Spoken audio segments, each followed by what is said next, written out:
Bonjour à tous. Donc une vingtaine de minutes sur le côté plus positif aussi du sujet, à savoir les réflexions, les combats, les initiatives qui sont menées pour lutter et faire respecter les droits de l'homme. Et ensuite, nous vous donnerons la parole pendant à peu près 45 minutes. La parole et le débat sera ouvert. Donc première question à vous, Madame Christine Criffo. Donc vous vous êtes intéressée à la question des droits de l'homme dans le cadre notamment de votre mandat au Conseil général.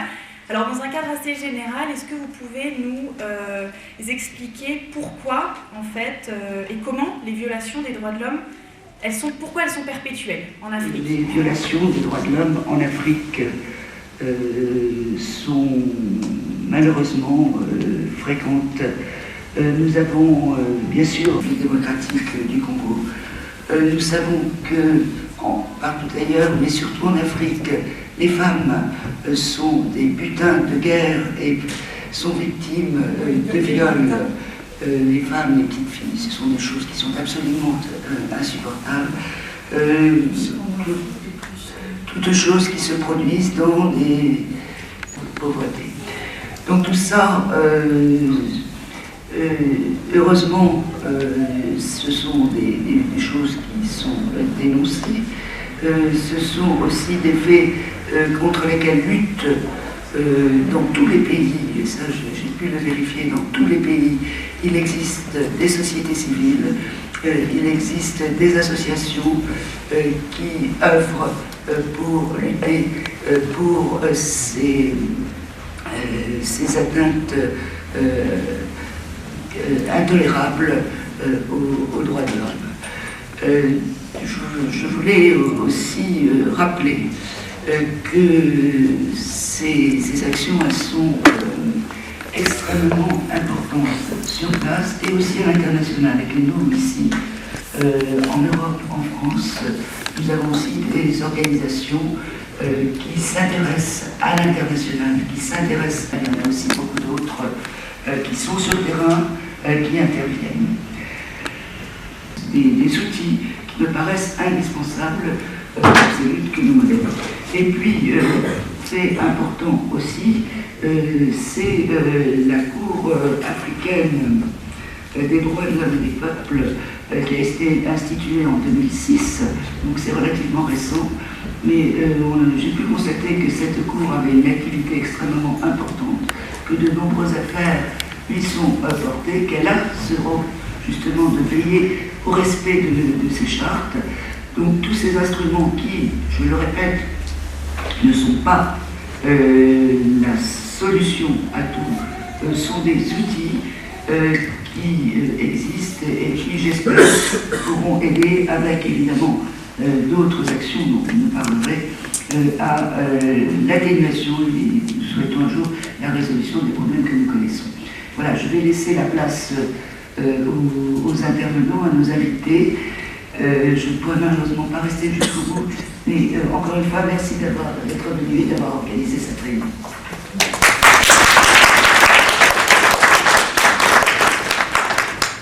Mais avant de merci déjà d'avoir organisé cette rencontre, et merci de nous donner l'opportunité de s'exprimer sur les questions des droits de l'homme en Afrique et particulièrement sur un pays comme la Guinée. Je voulais faire sur deux points. Lundi dernier, j'ai vu un article de Colette Beckman, une éminente journaliste belge, dans le quotidien Le Soir, où au Sud Kivu, en République démocratique du Congo, l'article est intitulé « Il n'y a plus de limite à l'horreur ». C'est la manière, elle relate comment un petit enfant de 5 ans, une fillette, dans cet espace d'ingouvernabilité, une petite fillette de 5 ans a été sauvagement violentée et violée. C'est pour vous dire que la question des droits de l'homme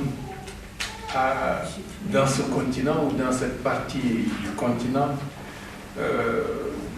montre tellement d'horreur que c'est difficile de rester insensible devant ce genre de questions. la question des jeunes filles du Nigeria nous interpelle également, nous tous. Mais avant de revenir à la question du Nigeria, il faut parler de cette actualité. Des journalistes sont tués. À Kidal, au mois de novembre dernier, vous savez ce qui est arrivé à Ghislaine Dupont et à l'autre journaliste RFI. La semaine dernière en Centrafrique, la jeune journaliste Camille Lepage.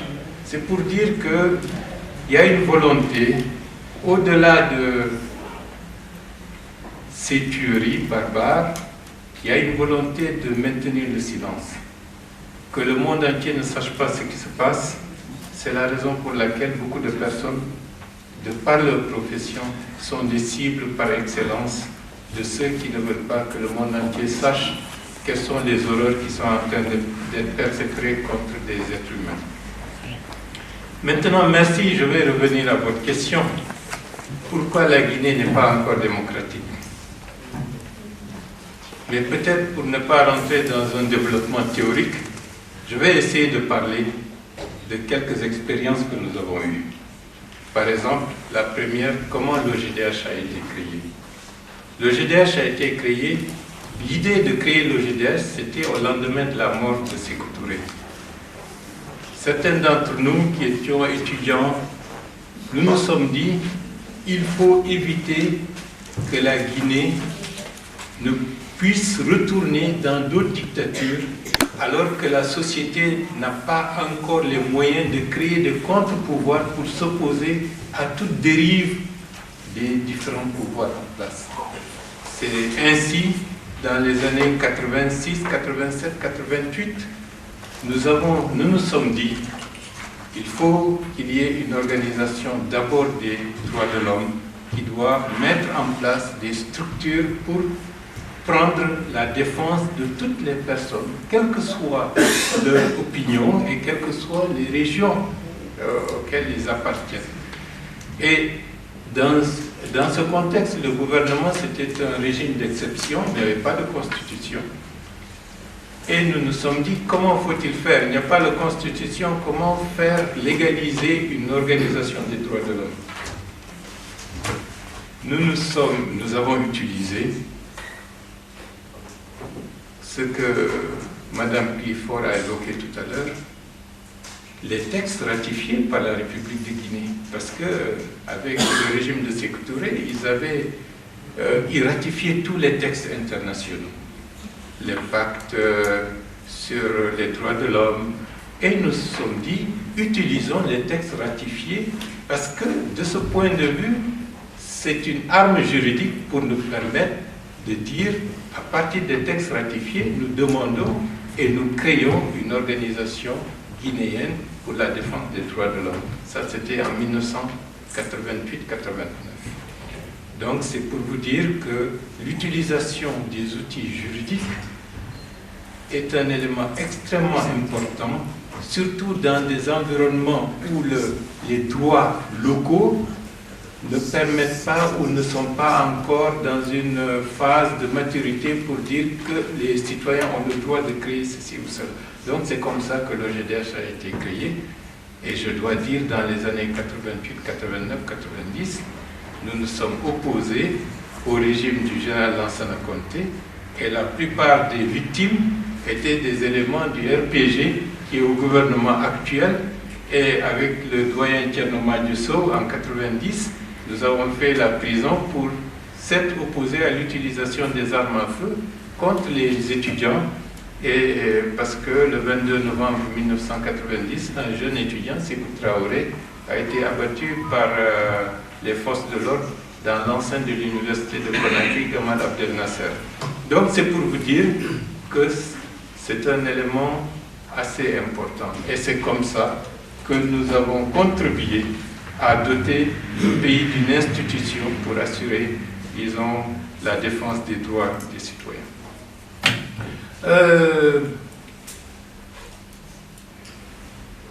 J'ai été ministre de la Réconciliation nationale dans le dernier gouvernement du général Lansana Conté. c'est-à-dire de juin 2008 à décembre 2008. C'était la première fois, depuis que la Guinée a été indépendante, qu'il y ait eu des membres du gouvernement officiellement reconnus comme étant de l'opposition dans le gouvernement. Donc ce n'est pas quelqu'un qui a été débauché pour être mis dans le gouvernement. Je représentais un parti qui officiellement était dans l'opposition pour essayer d'avoir une ouverture.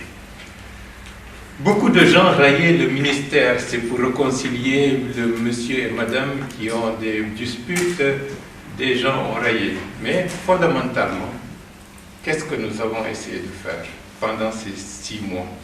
Nous avons essayé de jeter les bases d'une véritable politique qui permettrait aux Guinéens de se retrouver au-delà de leur diversité. Parce qu'un pays ne peut se développer, ne peut se stabiliser que lorsqu'il y a une commune acceptation de son passé. Et le passé divise jusqu'à présent. Et donc, le ministère de la Réconciliation nationale avait pour vocation d'amener les Guinéens à partager entre eux, à revoir leur passé, à gérer le passif historique pour permettre de jeter les bases, disons, d'une possible vision commune de l'avenir du pays. Le passif historique, vous connaissez le Camboro, plus de 50 000 personnes qui ont été, selon Amnesty International, tuées au niveau du Camboro. Ça, c'est pour le régime du Sékou Touré. Pour le régime du général Lansana Conté, les affres du 4 juillet 1985, les tueries du 22 janvier 2007, etc. Donc, c'était juste au lendemain de ces événements tragiques du 22 janvier 2007 que ce gouvernement a été mis en place. Donc, gérer le passif historique. Gérer également les conséquences de la guerre et des prolongements de la guerre du Libéria et du Sierra Leone qui avaient des prolongements en Guinée, avec pratiquement une situation de guerre civile dans certaines régions du pays, comme en Guinée forestière. Donc, c'est pour vous dire que de ce point de vue, il y a eu des choses qui ont été possibles et qui ont permis au régime militaire de Dadis, ils disent qu'ils sont venus sans effusion de sang, mais c'est parce que des hommes et des femmes, quelques mois auparavant, avaient essayé de désamorcer tous les facteurs de crise et d'éclatement de la société guinéenne qui ont permis de passer le relais du général Lansana Conté aux militaires sans trop de problèmes. Peut-être le temps m'est compté, la Guinée n'est pas encore démocratisée, il y a des problèmes. La question mérite d'être approfondie, mais pour ne pas abuser du temps, je m'arrête là, je vous remercie.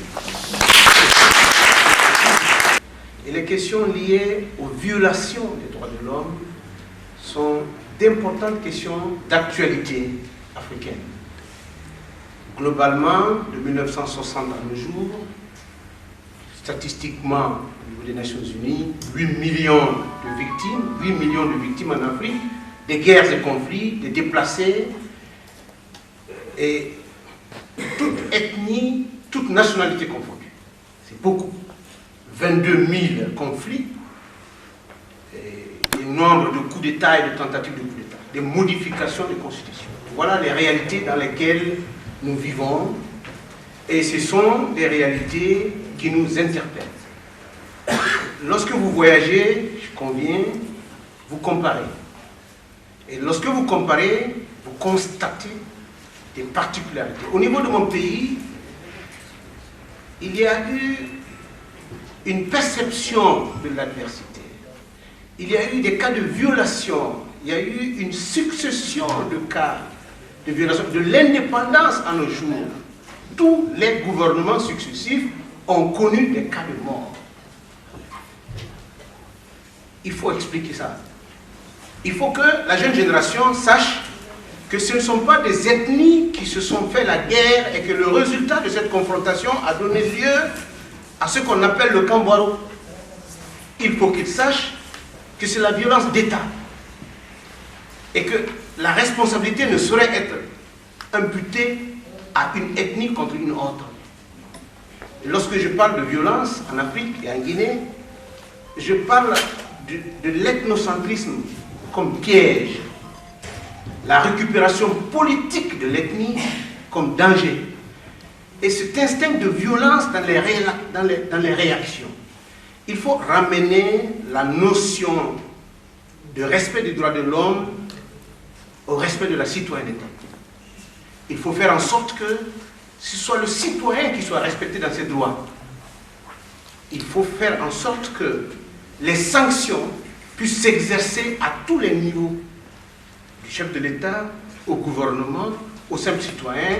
C'est pourquoi la Déclaration universelle de 1789 parle de l'homme et du citoyen. C'est le citoyen qui nous intéresse. Il n'y a pas de pays africain développé aujourd'hui. Mon pays est un pays très riche. Il n'y a pas une seule région, une seule ville de la Guinée qui n'ait pas de minerais, de richesses naturelles. Nous sommes sous-développés par un problème de gouvernance, par la conception africaine du pouvoir, notre incapacité à expliquer et à maintenir les mécanismes traditionnels de gestion de crise et de règlement de conflits, et ce qu'on appelle le contrôle social des conflits. Les violations, quand vous voyez aujourd'hui ce qui se passe en Centrafrique, ça nous interpelle. J'ai dit, nous sommes sortis du conflit conventionnel, de l'utilisation des armes à feu. Nous sommes arrivés à une sorte d'animalisation de la violence. Et ceci nous interpelle. Un espace comme celui-ci, pour parler des droits de l'homme, ne s'arrête pas aux droits du journaliste, quand bien même, c'est quand même un vecteur très important. Ne s'arrête pas aux droits de l'opposant, quand bien même, c'est la Constitution qui lui permet de s'opposer. Il ne faut pas que le droit positif occidental soit interprété de manière à annuler ou à s'asseoir ou à ne pas voir le droit traditionnel. Quelles sont les voies et moyens, quels sont les outils traditionnels que nous pouvons utiliser pour garantir et sécuriser. Donc il faut prendre tous les outils, toutes les valeurs en compte pour empêcher la violence. Il faut sensibiliser.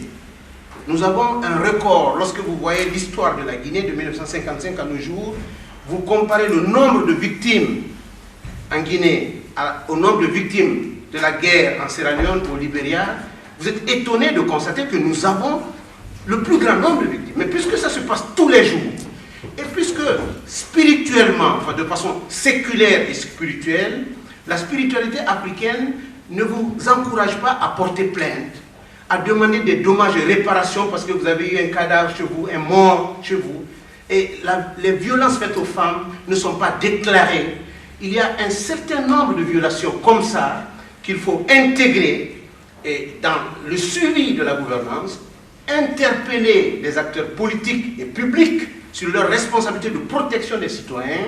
Et je pense que dans le contexte guinéen, ceci mérite d'être développé et nous aurons toutes les chances à gagner ce combat en évitant l'ethnisation des revendications et des normes et des valeurs des droits de l'homme, en essayant d'amener les gouvernants à respecter les lois, les sanctions et les valeurs et les normes qui ont régi nos sociétés traditionnelles et modernes aujourd'hui. Je vous remercie.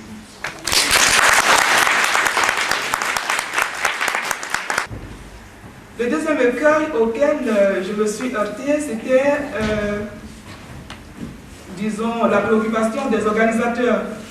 Ils ont demandé qu'on ne parle pas de politique, qu'on ne s'immisce pas dans les affaires intérieures des pays dans lesquels les droits de l'homme sont bafoués. J'ai trouvé cela un peu difficile parce que c'est vraiment un exercice d'équilibriste. Comment parler de la question des droits de l'homme sans parler des autorités qui bafouent ces droits? C'était assez difficile, mais bon, je me suis prêtée quand même à l'exercice. Et pour me tirer d'affaire, je me suis uniquement basée sur les rapports des organisations internationales des droits de l'homme, notamment Amnesty International, notamment M. Doudou Diène, qui est l'expert indépendant de l'ONU, qui a fait aussi un rapport sur la situation en Côte d'Ivoire. Je me suis basée également sur un article sorti par le professeur Gali, Michel Gali, de Action contre la faim. Donc voilà les 3 rapports sur lesquels j'ai basé toute mon argumentation. Ces rapports révèlent dans leur ensemble que des violences survenues suite à l'élection présidentielle contestée de novembre 2010 en Côte d'Ivoire ont entraîné de graves crises humanitaires et de violations massives des droits de l'homme. J'ai essayé de classer ces violations en 3 catégories. D'abord, les massacres de grande ampleur à relance de génocide au niveau de la Côte d'Ivoire. Oui, ça a existé. Ensuite, les violations des droits individuels et collectifs. Et enfin, le musellement de l'opposition et le refus du dialogue républicain. Alors, concernant le massacre des populations appartenant à des groupes sociaux présumés ou avérés proches de l'ancien président, nous allons prendre le cas des populations de l'Ouest ivoirien. Dans les heures qui ont suivi l'arrestation de l'ancien président, des centaines de personnes ont été tuées sur la base de critères ethniques ou d'affiliation politique présumée. Le cas le plus grave reste l'attaque d'un camp de déplacés internes de la mission catholique de Naïbli à Guékoué, à l'ouest du pays, le 20 juillet 2012. Selon Amnesty International, la vérité sur cette tuerie est encore très floue. Le bilan officiel fait état d'une dizaine de morts, alors que les rescapés et les cadres de la région parlent de centaines de victimes. Aucune enquête n'a été diligentée par les autorités actuelles pour trouver les coupables, malgré l'appel lancé à cet effet par les organisations de protection des droits de l'homme. C'est Amnesty International qui le dit. Alors cette région de l'Ouest ivoirien a été au plus fort de la crise post-électorale, le théâtre de violations massives des droits humains. En seulement 2 jours, le mardi 29 et le mercredi 30 mars 2011, près de 1000 personnes ont été tuées au quartier Carrefour de Guékoué par les forces proches de l'actuel pouvoir, soutenues par des mercenaires et des supplétifs d'Ozo. Les Dozo sont des chasseurs traditionnels qui ont abandonné leur activité de chasseurs de gibier pour se transformer en redoutables chasseurs d'hommes. C'est un peu comme les Camajors au niveau de la Sierra Leone. Amnesty International dit qu'il s'agit d'exécutions sommaires. C'est vrai que ce n'est pas les 5000 morts par jour du drame rwandais de 1994, mais c'est quand même un massacre de grande ampleur qui a des relents de génocide, comme je l'ai dit tout à l'heure. Parce que tout a été planifié. Lorsque les exécutions sont commises, il y a un tri qui se fait d'abord au niveau des gens.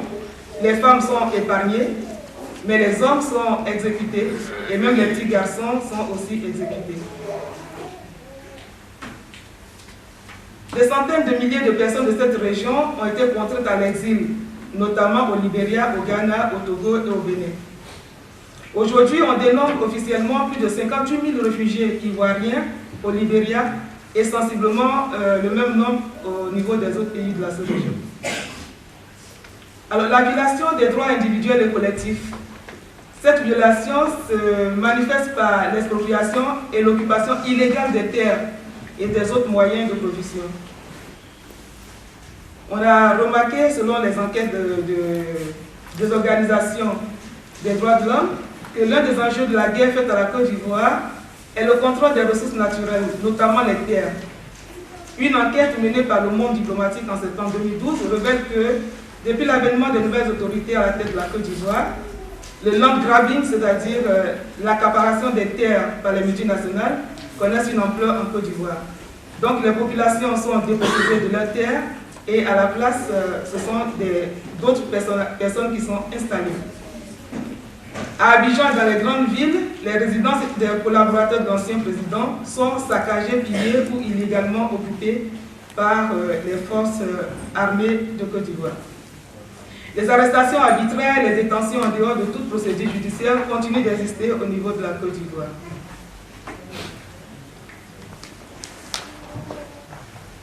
Il y a également des enlèvements de journalistes, des assassinats d'opposants qui se poursuivent. Il y a 2 mois environ, il y a 2 journalistes proches de l'opposition qui ont été abattus. Mais le fait le plus important, c'est l'impunité et la justice des vainqueurs. Alors le mot justice des vainqueurs, ce n'est pas moi qui l'ai inventé, ce sont les organisations de protection des droits de l'homme, notamment Amnesty International, qui a parlé de justice des vainqueurs. Cette justice des vainqueurs se traduit par l'absence totale de poursuite envers les responsables des forces de défense et de sécurité actuelles. Et le fait que les arrestations et les répressions déclenchées contre les partisans de l'ancien régime donnent l'impression qu'il y a une volonté de représailles et de vengeance. Les autorités de l'ancienne rébellion et leurs lieutenants, sur lesquels pèsent de lourds soupçons de crimes de guerre et de crimes contre l'humanité, continuent de jouir d'une impunité insolente. Les éléments sont promis à des postes de haut niveau dans l'administration générale au sein de la hiérarchie militaire. Et malgré les promesses de nouvelles autorités et les apparences, aucune suite n'est donnée au rapport de la Commission d'enquête nationale sur les violations des droits de l'homme survenues au cours de la crise post-électorale. Ce rapport, je le signale, a été remis au chef de l'État depuis août 2012. Seul un document d'une quarantaine de pages a été rendu public et les annexes de ce rapport restent un secret d'État. De plus, le transfèrement de l'ancien chef d'État de Côte d'Ivoire est ressenti par une grande partie de l'opinion nationale en Côte d'Ivoire comme étant une injustice. Ce transfèrement produit également un effet psychologique douloureux sur les populations, car il leur rappelle les tristes événements de l'époque coloniale où des leaders des luttes émancipatrices subissent un sort analogue à celui qui est fait à l'ancien chef de l'État ivoirien. En effet, la force répressive du colon à cette époque soit massacrait ses leaders, et souvent leur tête était plantée sur des pieux à l'entrée des villages pour annihiler toute velléité de révolte, soit ils étaient déportés très loin de leur terre natale. On se rappelle le cas de Samori Touré qui a été déporté à Ndjolé au Gabon. On se rappelle le cas de Béanzin qui a été déporté en Martinique puis à Bida en Algérie. On se rappelle également le cas de Nana Ya Santoua, qui est une héroïne ashanti qui a opposé une résistance farouche en 1900 au cours de la conquête britannique de la Gold Coast. Cette dame a été déportée aux îles Seychelles. Et aujourd'hui, au niveau d'une certaine opinion, la CPI joue ce rôle-là dans le procès qui est fait à l'ancien dirigeant ivoirien. Elle joue, la CPI, sa crédibilité qui est largement entamée par sa propension à s'acharner uniquement sur les leaders africains. Elle se présente aux yeux d'un bon nombre d'Africains comme l'outil politique dont se servent les puissances occidentales pour régler des comptes aux dirigeants des États pauvres qui ont l'audace de leur tenir tête. Un dernier point, c'est le concept de rattrapage ethnique. Au niveau de la Côte d'Ivoire, il y a un nouveau concept qui est très dangereux, qui est dévastateur, c'est le rattrapage ethnique. Ce concept qui a un relent vindicatif planifie la catégorisation et la division des citoyens ivoiriens en instaurant le principe de la préférence tribale et l'approche régionaliste dans les nominations aux postes centraux de l'administration publique, avec des procédures de recrutement défiant toute règle administrative. Les combattants de la rébellion, ayant souvent même des connaissances approximatives, pour ne pas dire des analphabètes, sont intégrés dans la haute administration de l'État de Côte d'Ivoire. Le musellement de l'opposition et le refus du dialogue républicain, cela se traduit par la répression qui s'abat sur les partis d'opposition, notamment le parti de l'ancien président de la République de Côte d'Ivoire, lorsque les partisans de ce groupe politique manifestent. Je voudrais finir en évoquant un autre aspect des violations des droits de l'homme dont on ne parle pas souvent. Je ne sais pas si c'est un tabou, mais je crois qu'il vaut mieux en parler. Amnesty International en tout cas en parle. Il vaut mieux en parler pour qu'on en discute. C'est la violation des droits humains perpétrée par les forces internationales dans leur mission de maintien de paix, surtout en Côte d'Ivoire. Je voudrais ouvrir la lucarne pour qu'on en discute. Amnesty International dit que les forces internationales, à la fois françaises et de maintien de la paix de l'ONUCI, ont joué un rôle dans la crise ivoirienne depuis 2002. Selon le rapport d'Amnesty International, il y a eu 2 affrontements très graves qui ont opposé en novembre 2004 et en janvier 2006 des civils, pour la plupart non armés, aux forces internationales. Amnesty International a noté qu'au cours de ces affrontements de grande ampleur, les forces internationales ont fait usage de la force létale. Des dizaines de civils ont été tués et des centaines blessés. Dans les 2 cas, les forces internationales ont affirmé avoir agi en légitime défense. Dans son rapport, Amnesty International dit avoir appelé à la création d'une commission d'enquête internationale chargée d'étudier toutes les informations disponibles afin de déterminer les éventuelles responsabilités de l'armée française et de l'ONUCI. Cette commission d'enquête n'a jamais vu le jour. Il y a bien d'autres cas aussi qui se sont passés. Voici un aperçu rapide donc de la situation des droits de l'homme en Côte d'Ivoire au cours de ces dernières années. Et avec un tel tableau, il est évident que la réconciliation prend du plomb dans l'aile. Pour éviter à la Côte d'Ivoire de renouer avec le cycle de violence, des mesures urgentes et correctives doivent être apportées aux problèmes évoqués plus haut. J'espère vivement que cette conférence ne sera pas une rencontre de plus, une rencontre de trop, pour nous donner peut-être bonne conscience. Il est bien de dénoncer les actes de violation des droits de l'homme, mais que vaut notre indignation sans action? C'est sur cette interrogation que je voudrais clore mon intervention en vous remerciant de votre aimable attention.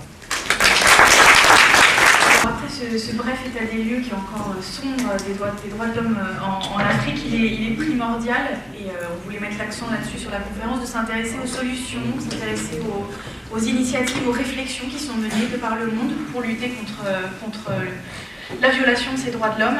Et donc chacun de nos intervenants ont été investis, que ce soit politiquement, que ce soit bénévolement, que ce soit au niveau des organisations internationales.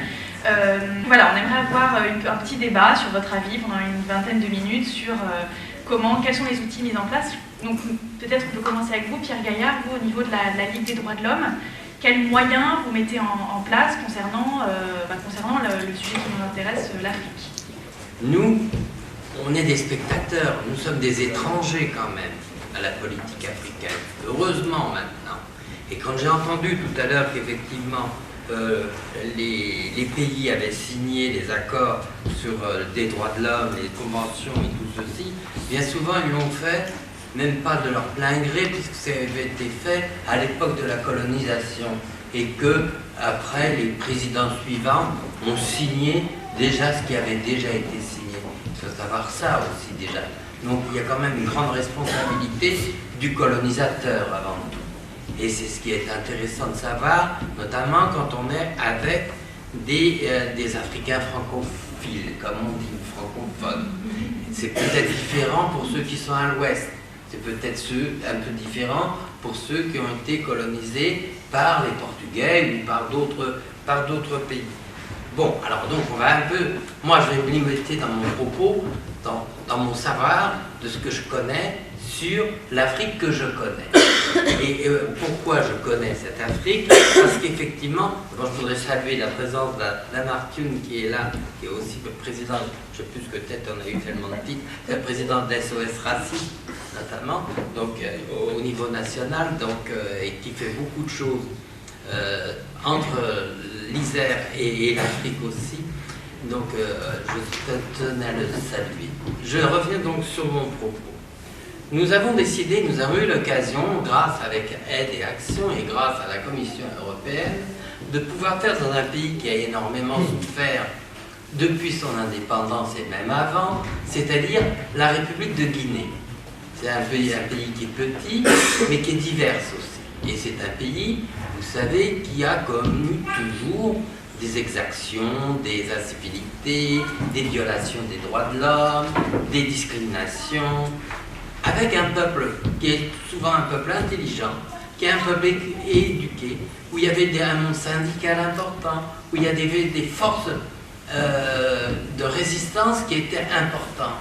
Et là, on s'est dit on doit pouvoir faire quelque chose en commençant par ce pays, parce qu'en 2009, il était en crise, plus que peut-être aussi en Côte d'Ivoire. C'est vrai que la Côte d'Ivoire a ses problèmes, mais la mallette que nous voulions faire, c'est une mallette qui commence par la Guinée, mais c'est une mallette qui doit être possible de diffuser dans l'ensemble du monde africain pour faire reconnaître les droits.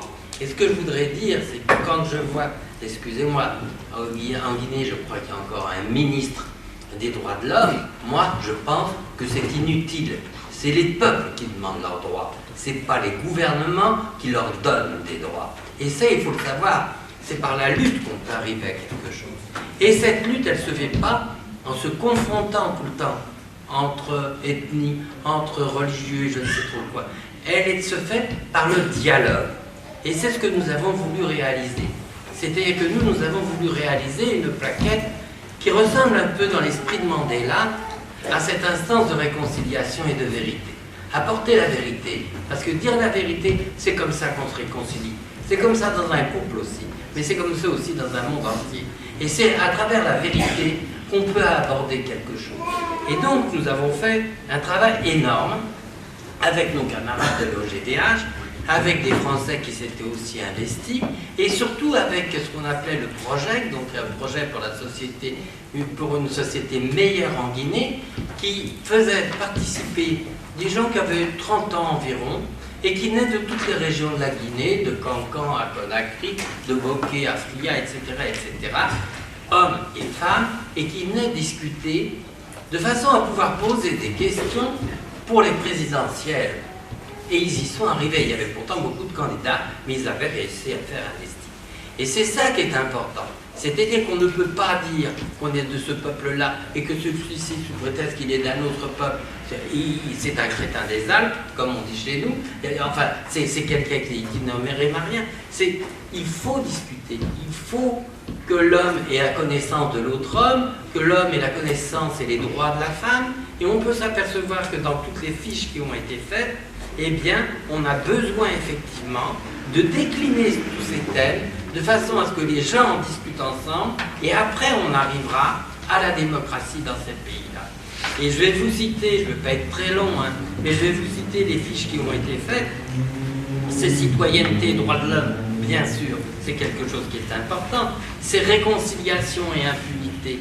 Parce que dans les pays qui ont souffert, je reviens à ma chère Guinée, mais c'est vrai qu'il y a eu quelque chose qui s'est passé quand même en septembre 2009. Et c'est vrai que les gens, ils ont une envie, au moins, pas de vengeance, il ne faut plus employer ce terme-là, mais que les gens ne soient pas impunis, que ceux qui ont été coupables soient jugés.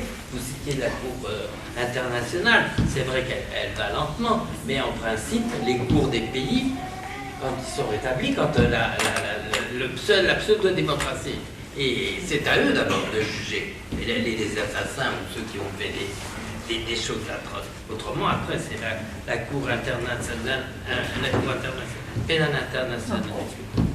Donc, réconciliation, l'impunité, donc, mais ça permet aussi d'aller vers la réconciliation. C'est-à-dire, on va aller vers le fait de se dire, ben oui, c'est pas parce qu'il est de telle origine qu'il est comme ça, c'est parce qu'il a mal fait qu'il est comme ça. Et il y a d'autres gens qui sont d'un autre peuple et qui font très bien aussi. Il y a aussi de la démocratie, on sait très bien ce que c'est que la démocratie. La démocratie, elle peut arriver comment? Elle ne peut pas arriver comme ça. Elle ne peut pas arriver en se disant, tiens, en 2 ans, M. Alpha Condé est devenu le président le plus démocrate qu'il y a jamais eu en Guinée. Quand on lit encore les propos de l'OGDH, on s'aperçoit qu'il y a encore 33 jeunes qui sont morts des suites d'arrestations à Conakry en décembre 2013. Ils ne sont pas morts exécutés comme certains l'avaient été avant. On les a laissés pourrir dans des endroits, dans des maladies et des choses comme ceci. C'est exactement la même manière d'éliminer des ennemis. Et c'est exactement aussi ce que nous, Association des droits de l'homme, devons condamner. Mais toute association des droits de l'homme, puisque les droits sont universels. Et les droits sont pour tout le monde, quelle que soit la couleur, quel que soit le sexe, quelle que soit la religion, on a tous les mêmes droits. Et ça, c'est à nous, peuple, de le défendre. Ce n'est pas aux politiques de nous donner et de nous dire, tenez, je vous donne ce droit de vote, ou je vous donne le droit à avoir 2 jours de congé supplémentaires. Non, c'est résister pour avoir ce genre de choses. Alors bien sûr, ça entraîne quoi? Ça entraîne aussi la liberté. La liberté dans les pays africains, à part quelques pays qui ont quand même avancé, comme a cité le cas du Sénégal, qui a été quand même le plus en avant dans la démocratie, on va dire, mais la liberté d'expression, la liberté de la presse, la liberté de ce qu'on peut faire à la télévision, dans l'audiovisuel et tout ceci, la liberté de circuler librement, sans avoir des barrages routiers sur les routes qui vous pipotent l'argent, c'est important. C'est au peuple de résister, c'est au peuple de le vouloir, c'est au peuple ensemble de pouvoir y arriver aussi. Ça s'appelle une révolution quelque part, mais une révolution n'est pas forcément sanglante, elle peut se faire d'une façon intelligente aussi. Alors il y a aussi les forces de défense et de sécurité. Vous savez, ce terme qui est très bien employé. Les forces de défense et de sécurité. Bon, il en faut, bien sûr. Mais l'armée, elle n'est pas là pour patrouiller dans les rues. L'armée, elle est là pour protéger les frontières s'il y a un conflit. Elle n'est pas là pour arrêter les gens à la place de la police. La police, elle a ses fonctions aussi. Les douaniers ne sont pas là pour aller récupérer les choses que les gens ont achetées. Ils sont là pour, effectivement, faire leur travail et protéger l'économie du pays. Chacun a sa force. On s'aperçoit qu'en Afrique, tout le monde est mélangé. Et puis, comme on ne peut pas les payer, eh bien, on donne des grades aux gens, ce qui leur permet de faire n'importe quoi, y compris les plus graves exactions possibles. Et ça, c'est pas possible. Et ça, c'est pas aux Européens de dire ça, c'est aux Africains de penser que c'est pas comme ça qu'on peut y arriver. Et il ne faut pas l'accepter. Et c'est ce qui veut dire que, effectivement, quand on a tous les problèmes qu'on peut avoir sur les impunités, eh bien, on doit aussi avoir un autre esprit, c'est-à-dire on doit se dire, je suis pas obligé de payer pour avoir un droit, je suis pas obligé de payer pour avoir un papier. Et ça se passe, c'est entré dans la pensée africaine. C'est-à-dire qu'on se dit, ah ben oui, si je veux être soigné, il faut que je donne de l'argent au médecin. Si je veux des papiers, il faut que je donne de l'argent à la mairie, etc. etc. Donc ça, il faut réfléchir. Je vous dis ça en 5 minutes, mais chaque fois, ça c'est un thème qui peut durer 1h30 à 2 heures de réflexion, voire plus, dans chaque contrée, à chaque niveau. C'est-à-dire que ce soit chez des personnes qui n'ont pas d'éducation, ou chez les philosophes, ou chez je ne sais trop qui. Il faut arriver dans le monde entier. Alors bien sûr, ça implique quoi aussi? Une justice indépendante. On en est loin quand même dans beaucoup d'Afrique d'une justice indépendante. Il faut savoir comment on peut effectivement déjà porter plainte, vers qui on peut porter plainte, dans combien de temps on va être jugé, quand est-ce qu'on va avoir jugé et comment on sera jugé. Et ça, c'est une chose qui existe dans la majorité des pays africains. Ça passe aussi par le respect de la jeunesse, parce que sans la jeunesse, on ne fait rien du tout. Et cette jeunesse, qu'est-ce qu'il faut faire? Eh bien, il faut lui donner de l'éducation. Il faut qu'elle puisse, si elle veut pouvoir effectivement développer ses droits par la suite, il faut qu'elle sache de quoi elle parle. Donc l'éducation est prioritaire. Et des gens qui sont prioritaires, bien sûr, aussi en Afrique, ce sont les femmes. Et les femmes, c'est le nerf. Vous savez bien que la femme, c'est non seulement bien souvent la mère des enfants, bien sûr, mais c'est elle qui fait tourner l'économie. C'est elle qui va au bord des routes pour aller chercher à manger pour le soir. C'est elle qui fabrique à manger. C'est elle qui aide son mari à pouvoir subvenir à ses besoins. Et donc les droits des femmes est quelque chose d'essentiel dans la lutte que nous devons avoir. Et puis une avant-dernière chose, j'étais presque fini, bien sûr, c'est le respect de l'environnement.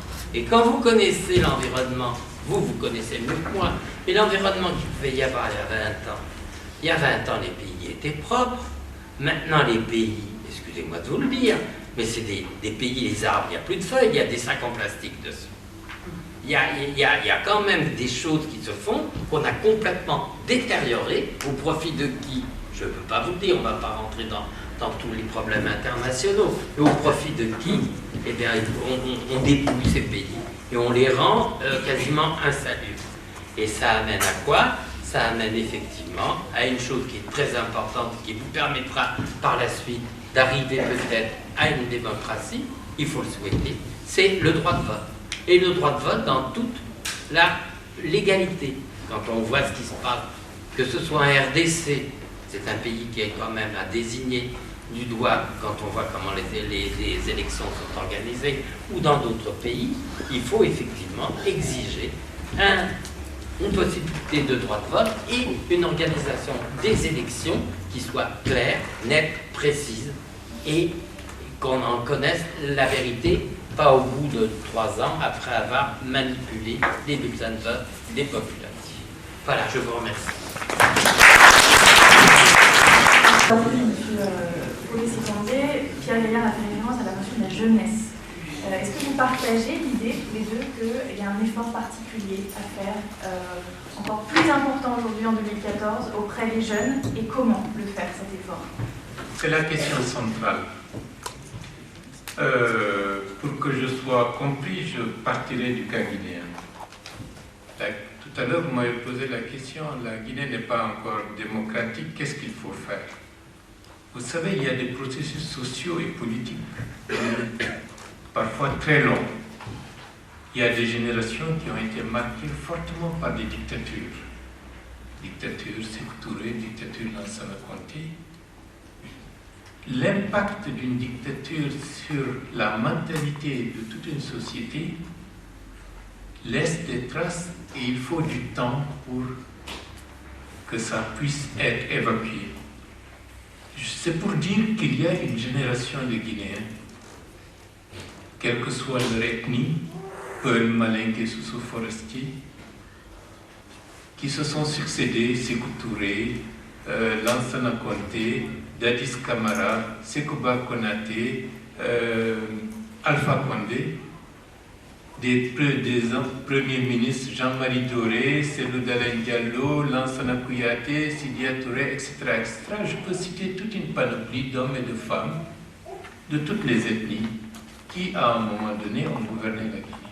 Mais le mode de gouvernance, de manière générale, n'a pas fondamentalement changé et la Guinée paye aujourd'hui un lourd tribut dans ce sens.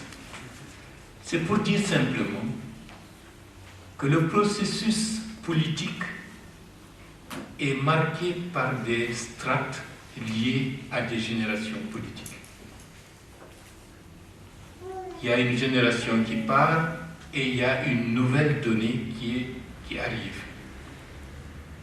Beaucoup s'étonnent que maintenant la jeunesse guinéenne est très active. Elle est dans les rues. Il y a quelques années, on disait en Guinée, c'est la stabilité totale. C'est comme si le pays était mort. Depuis 2006, 2005, 2006, 2007, il y a un bouillonnement. Les gens sont dans la rue, ils manifestent, ils sont tués, mais ça ne les empêche pas le lendemain de revenir et de manifester. Tout simplement, c'est pour vous dire, en 2007, par exemple, pour prendre cette date charnière, c'est la génération, ceux qui sont nés en 84, 1984, qui correspond à la date de la disparition de Sékou Touré. En 2007, ils avaient quel âge? 84, 94, 2004, à peu près 22 ans. C'est-à-dire une génération arrive à un certain niveau de maturité et ça correspond à un bouillonnement, à des revendications de liberté, de modernité, disons, d'ouverture et d'une meilleure prise en compte de leurs droits de citoyens. Ce n'étaient pas simplement les jeunes de Bambeto, Koza, c'est les jeunes de toute la Guinée. Ça, c'est un phénomène majeur qu'il faut examiner. Les gens disent « Oh, c'est les jeunes fous de Peul, de l'Axe, Hamdallah et Cimenterie ». Mais ils ne sont représentatifs, ils sont représentatifs d'une jeunesse urbaine abandonnée à elle-même dans une grande agglomération comme Conakry. Mais les jeunes de Kankan, c'est la même chose, les jeunes de Zéro-Corée. Et lorsque les gens me disent que le pays est marqué ethniquement, je leur dis, mais vous vous souvenez en 2007, lorsque le général Lansana Conté a nommé Eugène Camara, qui est de Zéro-Corée, comme premier ministre-chef du gouvernement, pour gérer une transition à la demande du mouvement social, ce sont les jeunes de Zéro-Corée qui ont été les premiers à descendre dans la rue et à saccager, à brûler la concession d'Eugène Camara, qui était un de leurs frères. C'est pour dire que la dynamique de revendication politique de 2007 avait transcendé les clivages ethniques et les clivages régionaux. Aujourd'hui, 7 ans après, pourquoi ces jeunes étaient descendus dans la rue? Ils exigeaient qu'il y ait une meilleure gouvernance, qu'il y ait de l'électricité, qu'il y ait de l'eau au robinet, qu'ils aient de meilleures écoles, qu'ils aient des perspectives d'emploi, qu'ils aient le sentiment d'exister en tant que citoyens dans leur propre pays, plus de sécurité et plus d'espoir d'un avenir meilleur. 7 ans après aujourd'hui, on en est au même problème. Vous regardez, les jeunes de Cancan sont révoltés. Mais on va me dire, mais Cancan, ce n'est pas le Fouta ni la forêt, c'est la capitale de la Haute-Guinée. Je peux citer d'autres exemples pour indiquer que la place de la jeunesse aujourd'hui, elle est centrale. Ces revendications sont des revendications majeures et la donne politique en Guinée va changer parce que cette génération arrive à maturité et peut aujourd'hui revendiquer à gérer et à assumer un pouvoir en toute responsabilité avec toutes les compétences requises. Et c'est ça qu'elle doit comprendre. Il y a des stéréotypes qui sont balancés pour diviser, pour retarder ce processus social et ce processus sociologique, mais ça ne manquera pas d'arriver et je suis sûr qu'au bout de quelques temps, je ne vais pas faire de pronostic, la Guinée va changer. La Guinée va changer parce qu'il y a une nouvelle génération d'hommes et de femmes qui sont pétris dans des valeurs de démocratie, de liberté, de modernité, d'égalité, de non-discrimination ethnique qui arrivent et qui vont être en mesure de changer et qui luttent encore et qui luttent aujourd'hui. Et je pense que ça ne manquera pas dans peu de temps d'être là. Et ça, ce sera, disons, le challenge de cette génération qui ne connaîtra pas le régime de Sékou Touré et qui vient avec plus de, j'allais dire, de responsabilité et de revendications universelles. Et je tiens à le dire parce que très souvent, les gens ne s'en rendent pas compte, mais ce processus est en marche et la jeunesse joue un très grand rôle dans cette dynamique, sinon le rôle essentiel. Je vous remercie. À tous les autres Européens et Français qui s'intéressent à l'Afrique, c'est pour nous un honneur et un très grand plaisir en termes de renforcement de capacité. Nos conditions de vie étant ce qu'elles sont, quand on vous voit chez nous, ou quand on vous voit impliqué dans l'amélioration des conditions de vie et de travail chez nous, ça nous interpelle. Ceci dit, en parlant de la jeunesse et du rôle de la jeunesse, c'est un rôle fondamental. Il y a 3 catégories de jeunes, pas 3 catégories de jeunesse. Il y a 3 catégories de jeunes chez nous qu'il faut situer. Il y a les jeunes de la diaspora, ceux qui sont devant moi. Ils sont l'espoir de notre pays, à condition bien entendu qu'ils nous aident à construire le dialogue, qu'ils nous aident à dépasser les frontières ethniques et tribales, qu'ils nous aident à construire et à renforcer une société civile impartiale. Ils ont des responsabilités personnelles au niveau des familles respectives, c'est une chose. Ils ont aussi des niveaux de responsabilité au niveau de leurs partis politiques respectifs parce qu'ils ont l'avantage de la comparaison. Ils peuvent nous enseigner, ils peuvent nous instruire, qu'il y a des lois qui régissent les activités des associations. Il y a des limites à l'exercice du pouvoir du chef d'État et du gouvernement. Et ça, c'est une jeunesse formée d'expérience sur laquelle nous devons compter. La deuxième, c'est la jeunesse des cités urbaines. Et c'est cette jeunesse qui est tuée malheureusement lors des manifestations. Et pour nous qui les approchons avant ou certainement après, nous nous rendons compte qu'ils ne sont pas informés. Ils n'ont en réalité aucune idée des raisons profondes pour lesquelles ils sortent, ils s'exposent au danger. En face d'eux, il y a ce qu'on appelle les forces de l'ordre, M. Gaillard en a parlé, qui aussi ont besoin d'être formés. La citoyenneté n'a pas de limite. C'est pourquoi je dis qu'il est du devoir des gouvernements africains de promouvoir la citoyenneté. de protéger les droits des citoyens et qu'il aide la responsabilité de la société civile africaine, des jeunes cadres africains, de s'intéresser à la constitutionnalité des actes et de dénoncer s'il faut. Dire ça, ce n'est pas normal, quelle que soit ton ethnie, quelle que soit ta position. Il y a des questions d'expérience, de parcours personnel.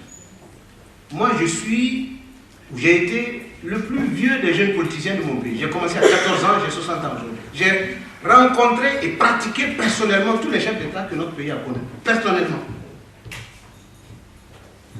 Et je me suis sorti avec une conclusion. J'ai commencé à questionner la société. Pourquoi il n'y a pas de pays africain développé? Pourquoi nous sommes obligés de chercher à répéter intégralement la loi telle que ça se passe chez les autres? Pourquoi on ne fait pas de mixage? Pourquoi on ne fait pas l'adaptation de ce qui est bon, ce qui est positif, ce qui est faisable?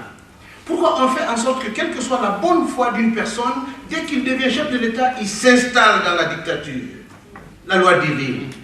Et lorsque vous parlez de bonne gouvernance, on dit c'est parce que c'est ton ethnie. Alors, lorsque vous insistez, on dit mais c'est l'ancien ministre de la Sécurité. Moi, je suis content. Bon, si j'étais français, je serais beaucoup plus heureux parce qu'un ancien ministre de l'Intérieur a été président de la République ici, un autre est Premier ministre aujourd'hui. En Guinée, on dit mais c'est l'ancien ministre de la Sécurité. Donc, négatif. Lorsque vous parlez des droits de l'homme, on dit mais il le dit parce qu'il est acteur politique. Je dis bon, très bien. À partir de maintenant, je rends démission de toute activité politique parce que je veux une Guinée juste et impartiale. On dit non, c'est parce qu'il a peur de la qu'on est. Alors, vous n'échappez pas, la bonne foi n'existe plus. Alors, mais qu'est-ce que je me dis personnellement? Lorsque vous êtes d'une famille modeste, comme je l'ai dit, mes parents n'ont pas été engagés, c'était une famille traditionnelle. Alors, mon père était BAG, c'était le bloc africain de Guinée contre le PDG. Ma mère et sa famille étaient du PDG. Moi, j'ai grandi dans cette synthèse-là. Ceux qui m'ont amené vers le président Sékou Touré, c'était des cadres, le ministre Diao Baldé. Moi, j'ai personnellement connu le ministre Diallo Telly. J'étais au collège, il était inspecteur politique de Kouroussa, dans ma ville natale. Il était ministre de la Justice. Ma première fois de voyager dans une voiture de Kouroussa, de mon village à Conakry, c'était dans sa voiture. Dans sa voiture. Et je sais que c'était un homme de consensus. Lorsque je parle à ces enfants, je sais de quoi je parle. Je suis témoin. On parle de régime de Sékou Touré et de Kambouaro. Mais il y a eu un phénomène en 1985 en Guinée. 2337 arrestations. Des affaires du 4 juillet. Il n'y avait que des Malinqués. Une seule ethnie, du tailleur au général. Ça, c'était dans notre pays. Le Guinéen est violent. L'instinct de violence ne peut diminuer que par la vérité. Il faut avoir le courage d'amener les jeunes à comprendre leurs droits et leurs responsabilités. Et pour ce faire, il faut construire le dialogue en enseignant l'histoire, en disant, écoutez, les pays européens que nous voulons imiter, nous nous battons pour avoir le visa. Ils aussi, ils ont connu la guerre de 100 ans. Ils aussi, ils ont connu la guerre de 30 ans. Ils ont connu d'autres guerres. Mais ils ont pris conscience du phénomène de la paix et de tous les avantages liés à la paix. Ils sont en train de reconstruire leur société. Et c'est le bénéfice de cet effort que nous sommes en train de partager, que nous revendiquons. Nous pouvons le faire chez nous. La jeunesse a une responsabilité énorme. Et nous devons aider la jeunesse, premièrement, à faire en sorte que les gouvernements, grâce aux actions de la société civile, moi je suis entièrement de la société civile. Et j'ai dit, la société politique est une société électoraliste. Et en voulant gagner les élections, vous êtes obligé de vous baser sur votre ethnie. En vous basant sur votre ethnie, vous divisez. Lorsque vous divisez, vous suscitez de la violence. Il faut en face de vous d'autres personnes qui disent, écoutez, nous connaissons tous la loi, faisons respecter la loi. Personne n'est au-dessus de la loi. Dans la Déclaration universelle, l'article 1er m'intéresse, l'article 5 aussi m'intéresse, la loi. Alors, enseigner la loi, et je pense que c'est de notre responsabilité. Nous avons de la ressource. La jeunesse guinéenne aujourd'hui est avertie. Il y a au niveau de African Crisis Group en termes d'initiatives et de solutions, ce que nous avons envisagé à partir de 2011, lorsque j'ai quitté mes fonctions de médiateur de la République. Nous avons créé une structure de sensibilisation, une structure de proximité. Aller vers les acteurs en fonction de leur influence, en fonction de leur situation. Lorsqu'on me parle de M. Bahouri, c'est un acteur politique de premier plan que je vois. Et je suis obligé de tenir compte de ce qu'il représente pour mon pays. Je peux parler au procureur, je peux parler au juge, je peux parler au président de la République en ce qui le concerne parce que je l'ai vu travailler. On peut me taxer de ce qu'on veut, écoutez, ce qui existe à l'intérieur de son parti, ça c'est une chose. Mais je veux que le citoyen soit encouragé. Il est en exil, j'ai connu l'exil. Il a été ministre, j'ai été ministre. Il faudrait que les jeunes sachent que la solution de sortie de crise contre la menace qui pèse sur nos sociétés, c'est d'abord l'esprit citoyen. Se mettre au-dessus des considérations tribales, premièrement. Secondement, connaître ses droits et partager ses droits. Moi, je suis très optimiste. Je ne travaille que dans ce sens. Et je crois que ces dernières années, et comme l'a dit le ministre Bahouri, il y a un phénomène de rassemblement et de prise de conscience au niveau des jeunes du village qui sont désespérés. Moi, je parcours le pays. D'avril 2011 à nos jours, j'ai 99 déplacements avec les changements, les diffusions, etc. Les jeunes des villages sont désespérés, sont désemparés, n'ont pas de repères. Et les jeunes de la capitale n'ont pas de soutien, il n'y a pas d'espoir économique. Le lendemain n'existe pas pour eux. Ils sont prêts à mourir. Donc la mort était mystérieuse en Afrique. C'était un mythe. Ne tue pas. Il y a des endroits, il y a des chemins que tu ne dois pas partir parce que tu risques de mourir. Aujourd'hui, la mort pour les enfants, c'est une sorte de délivrance. C'est ce qu'il faut sauver, c'est ce qu'il faut arrêter en encourageant ces gens. Je vous remercie.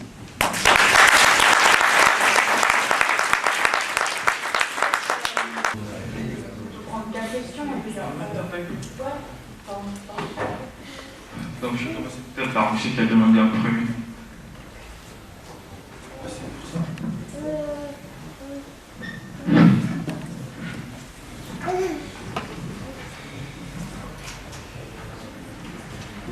Allô. Bonjour. Ce que la Guinée a subi nous fait très très mal. Moi je suis sénégalais, jeune lycéen. J'ai vécu les rafles de Sékou Touré sur Senghor. J'étais jeune lycéen, j'ai vécu toute une polémique entre certains pays africains et aujourd'hui implanté en France. Je travaille chez France Télécom où j'attends une retraite, j'ai des responsabilités. Et je sais que cette jeunesse mérite d'être encouragée. Ce que je voudrais signaler d'abord, c'est que j'ai vécu ici, j'ai vu, j'étais jeune étudiant, j'étais plus ou moins révolté pour voir certaines choses et à peu près 60 ans passés, j'ai compris qu'il y a certaines choses que l'Afrique devrait dépasser. Il faudrait qu'on arrête de revenir surtout sur les mêmes problèmes. Il y en a qui l'ont dit parmi les interlocuteurs, qui ont dit que arrêtons, comme l'a dit M. Condé, arrêtons de revenir toujours sur les mêmes problèmes, de reprendre. Ça fait 50 ans d'indépendance, on n'a pas dépassé certaines choses. Pour ce qui est de la Guinée, il faut comprendre que la Guinée a une jeunesse spéciale. La jeunesse guinéenne est l'une des jeunesses africaines les mieux sensibilisées à la politique intérieure et extérieure. Ce que Sékou Touré a fait en Guinée, aucun président ne l'a fait dans un pays africain. Parce qu'un terrorisme d'État, un État qui punit, qui tue d'une manière impunie, il n'y a que la Guinée qui a fait ça pendant des années et ça continue.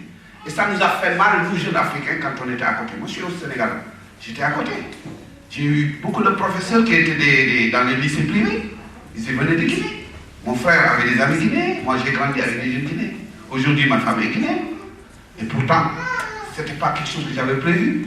Mais l'Africain le plus sensibilisé à la vie intérieure et à la vie politique, c'est les jeunes Guinéens. Les jeunes Guinéens, c'est adhérer à un parti, c'est ce que c'est qu'un parti.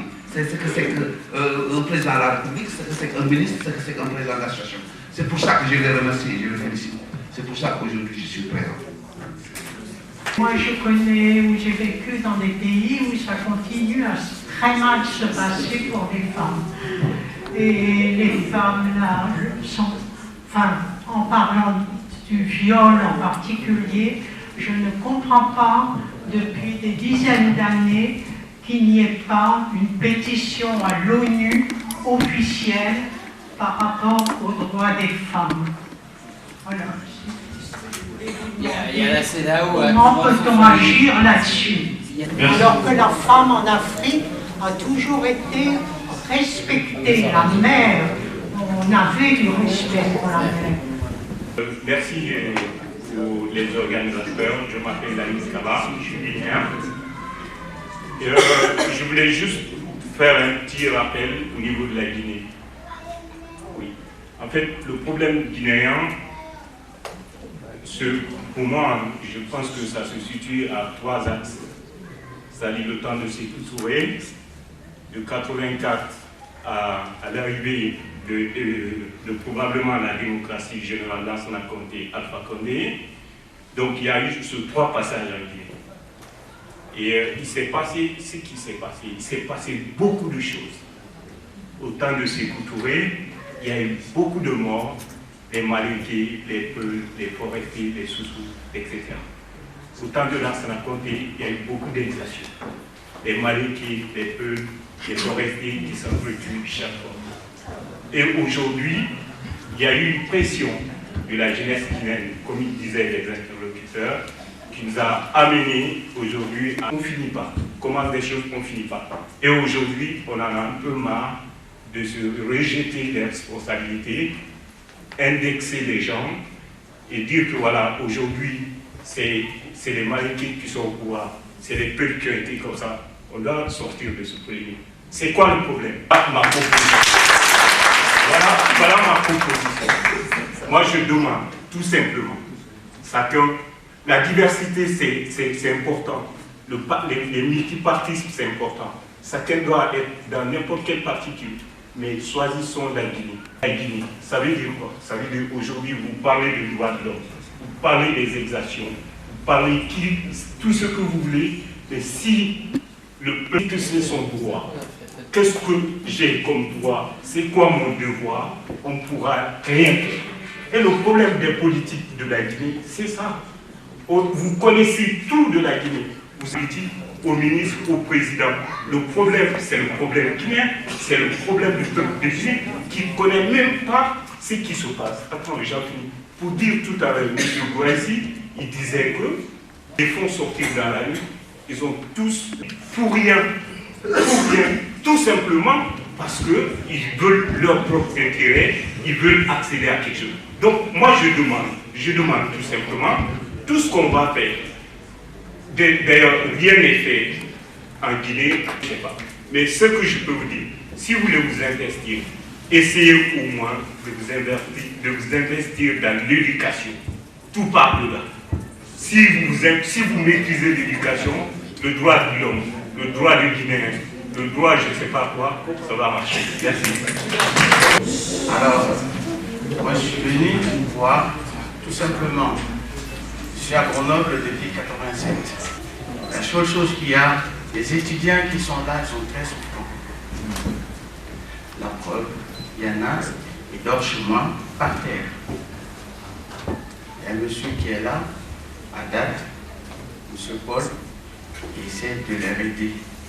Il y en a 2 qui sont morts, l'autre mort de cancer. L'autre, il est mort dans son canapé. Amenez la lettre, je vais vous le donner, pour que vous puissiez leur dire quand même, il y a beaucoup de Guinéens qui sont là, qui sont souffrants. C'est des jeunes. Et dans leur souffrance, ils se battent pour s'en sortir. Quand ils vont devenir quelqu'un, est-ce qu'ils vont aimer la Guinée? Ils ne vont jamais aimer la Guinée. Parce que les dirigeants guinéens ne savent pas apporter le secours. Moi, en tout cas, c'est ma première fois d'entendre un chéri dire quelque chose.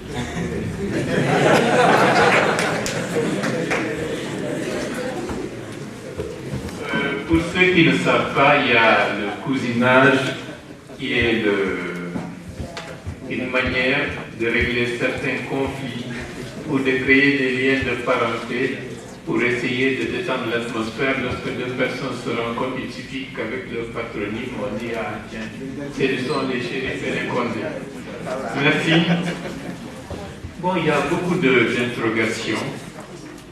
Je n'ai pas la prétention de répondre à certaines questions, mais il faut d'abord dire une chose. j'appartiens à une génération qui doit regarder les choses en toute responsabilité et se dire que nous sommes responsables de notre propre sort.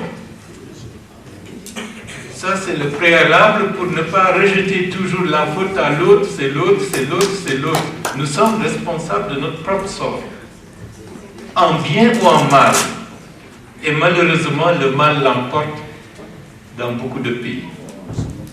Et si on considère que le problème, c'est une contradiction à l'interne, il faut rechercher les voies et moyens de résoudre ce problème à travers des revendications démocratiques qui sont universelles. L'Afrique, c'est un continent parmi d'autres.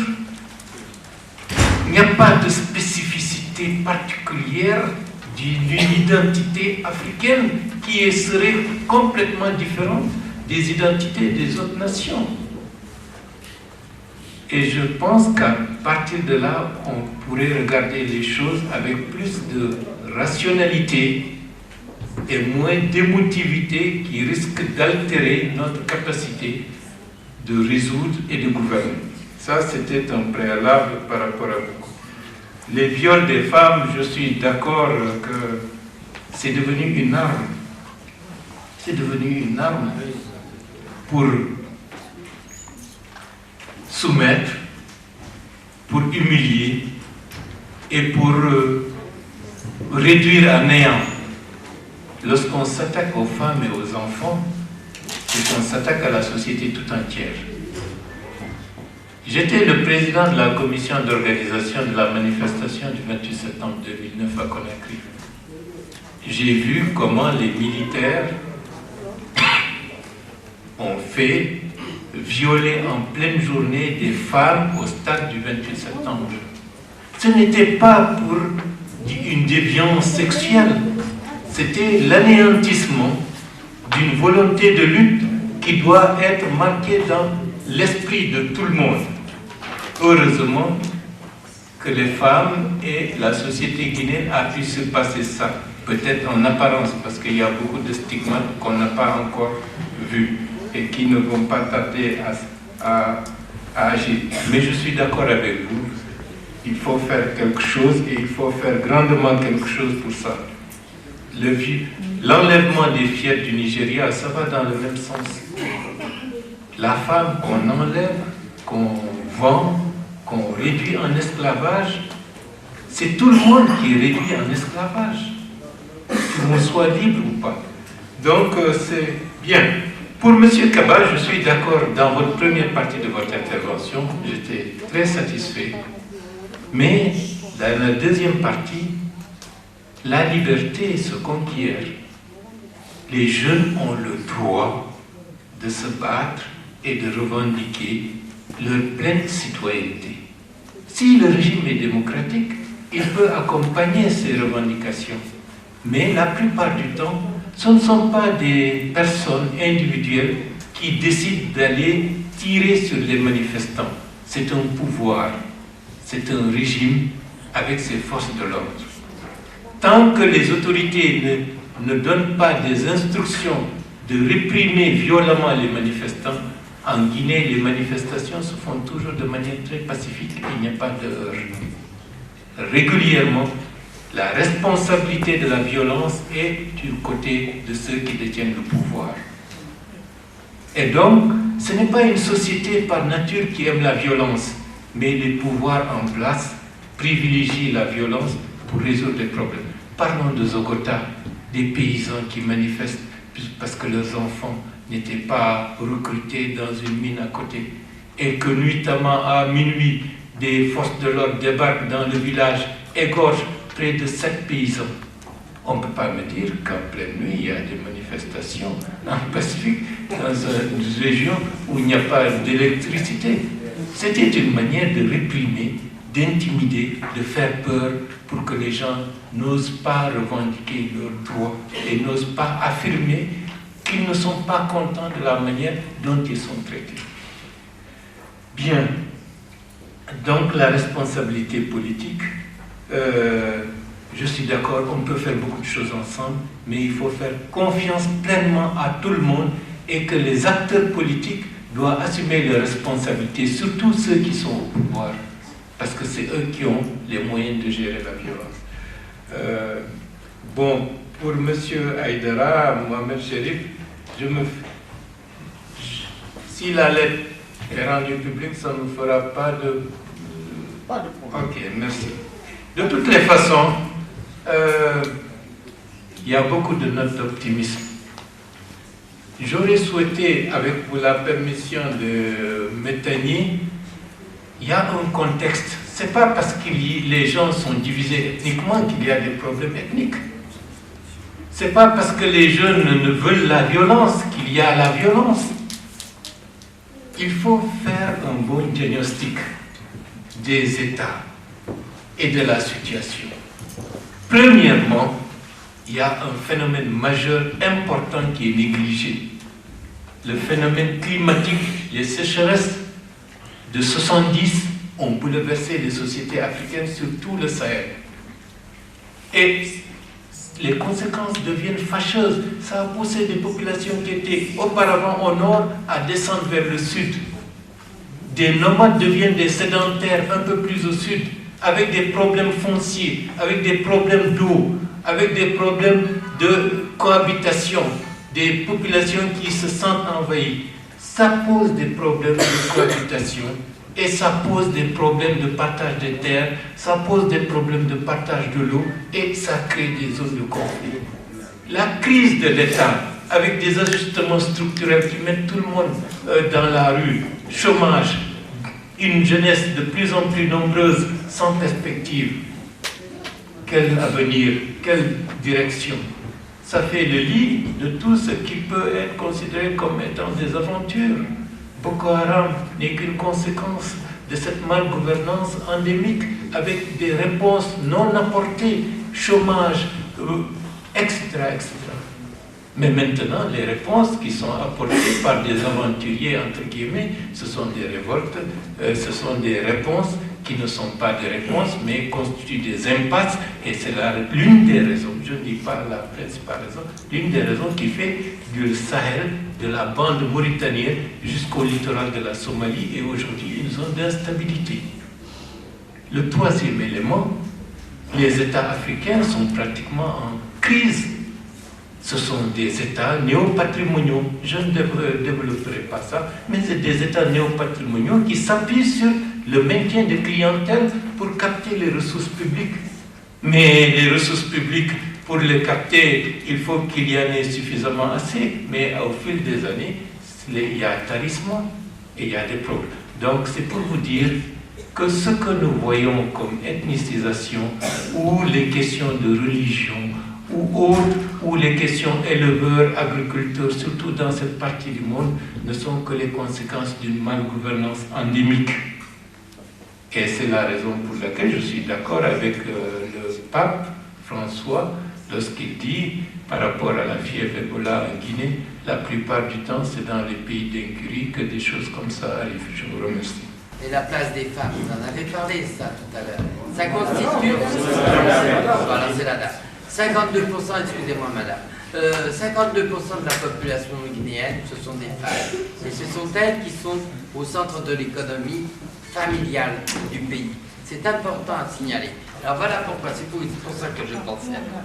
Parce que le projet, cette pochette, moi je la mets à la disposition des Guinéens de la section de Grenoble pour essayer que vous essayiez de discuter ensemble. Parce que c'est par l'éducation qu'on va y arriver. On fait d'abord l'analyse du sujet, quelle est la situation de la femme dans le pays, et à quelque niveau que ce soit au niveau primaire ou universitaire, on peut leur poser et discuter au terme de réunions qui vont durer aussi longtemps que maintenant. Dans la pratique, les femmes ont-elles les mêmes droits que les hommes? Mariage, héritage, allocation, éducation, emploi, santé. On peut se poser la question. Existe-t-il des textes de loi concernant les femmes? Oui. Sont-ils appliqués? La personne n'en parle. Comment les femmes peuvent-elles participer au débat politique? Comment les femmes peuvent-elles mieux connaître leurs droits? Quelles sont les priorités des femmes et les moyens à mettre en œuvre dans la lutte pour leur émancipation? Il y a tout un tas de fiches comme ceci. Et on a la chance d'avoir des ligueurs grenoblois et guinéens. On leur met à la disposition ceci. On peut parler de tout un tas de thèmes. Vous pouvez parler ensemble. Mais c'est pas vrai que pour les Guinéens, parce que c'est des choses qui sont applicables aussi aux Ivoiriens, aux Ivoiriennes, aux Congolais, etc., etc. Donc il y a des outils qui existent pour pouvoir éduquer l'ensemble des gens et de discuter ensemble de façon à réconcilier les peuples.